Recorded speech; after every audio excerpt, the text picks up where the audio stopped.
Good morning, Belton High School. I'm Tanner Strife. And I'm Jaylee Steinman. And you're watching Cutlass TV News.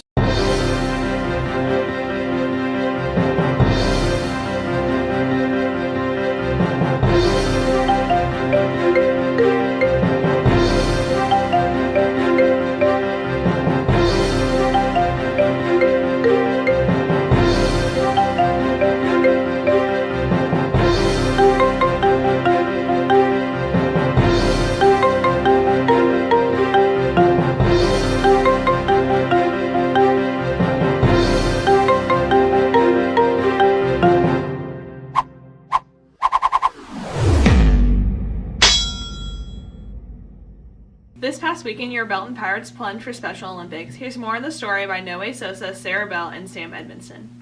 The Polar Plunge happens every year in January. This past Saturday, students from BHS took the plunge to raise money for Special Olympics. One of the plungers said that about 10 BHS students plunged.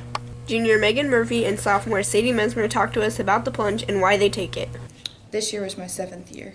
Polar Plunge is a organization, like a fundraiser through Special Olympics for Special Olympians to help them play sports. Polar Plunge is basically to raise awareness and money for Special Olympics, and basically everybody has to raise at least $75 to compete, and they jump into a lake in the freezing cold water. And they told us how the plunge makes them feel after they've taken it. Afterwards, I was really pumped and hyped, but I was also really cold, obviously. I felt good. It wasn't as cold as it usually is, but it was a lot of fun.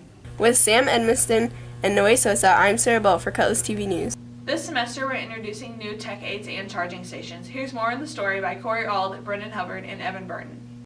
BHS has some new stuff in the library this year. Elizabeth Ferguson gives us insight on the new charging station and tech aids.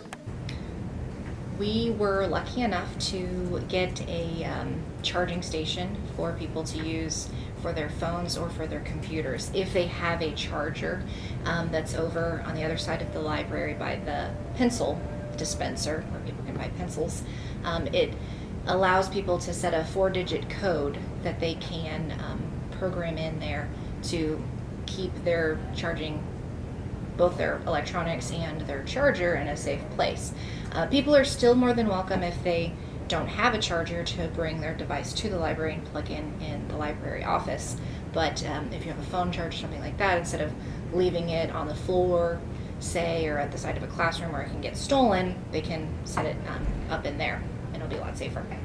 Mr. Moser and I have started a program of student tech aids. It's pretty handy. When people have any sort of computer problem, they can bring them in, their computer in, or any questions that they have, and instead of going directly to Mrs. Thomas or to myself to ask questions, they can ask them to whoever the aide or aides are at any given point, and those gentlemen, all of them are guys, will be hopefully very helpful, and will work through whatever questions they have and show them anything that they need to know. Timothy Dennis explains what a tech aid does. In that help desk, I work on problems that students and teachers have. If anybody needs an issue resolved or needs to learn how to do something, I can help them with that as well. There are other students that do the same job as I do. And in the library, we also have a new thing that is a charging station. It is over there by the door. And what you do is you put your items in, you set a code for it, you go away, eat lunch, whatever you want to do, and then you come back and you collect your items. Mason Funk explains his responsibilities as a library tech aide. Some of our responsibilities include fixing MacBooks and talking to teachers about some of their technical problems. I also fill out work orders and replace some of the MacBooks that students use. If you need help with your MacBook or just need to charge your phone, head over to BHS Library. With Corey Ald and Brendan Hubbard, this has been Evan Burton with Cutlass TV News. Here's a personality profile on Mr. Ogle by Giovanni Aquindo, Ben, Robert Thomas, and Mason Goffey. Mr. Ogle sits down and talks about his experiences in his first year in Belton. I came to Belton because my wife got a job at KU Med Center, and so I was looking for band positions, and Belton was open, and I interviewed with some of the upper administration and really felt that this would be a good fit for me.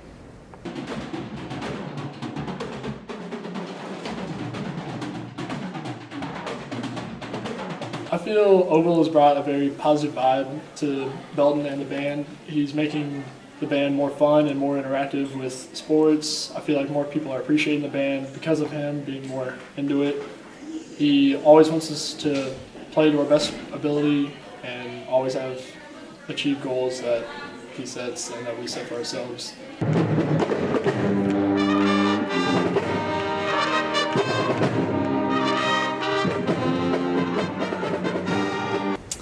I think that Mr. Ogle is a pretty great teacher. He's pretty hard on us most of the time, but in the end that really pays off.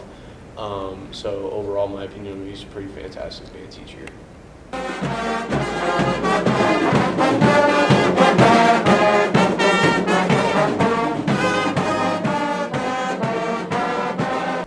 I've had a chance to meet a few people, but I'd like to give a special shout out to Stuck, Noble, Seacrest, Babcock, Day, Carter, McCage, Ferguson, Mullen, Robinson, Schuster, Arnold, Paradise, Winslow, Ronhell, Clark, Gilchrist, Vaughn, Mendiola, Schaefer, Tuttle, Tad, Emily, D-Mac, Gearbear, and my home dog, Epstein. With Ben Lucas, Robert Thomas, Giovanni Aquindo, I'm Mason Goffey, and this is Cutlass TV News. Here's Sam and Sav's Sports Report.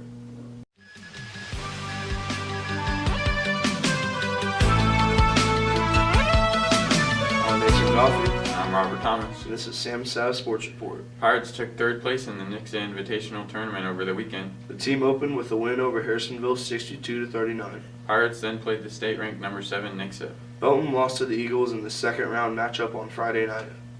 Pirates finished the tournament with a 67-52 victory over St. Joseph Benton to bring home a third-place finish. Belton is now 12-4 on the season.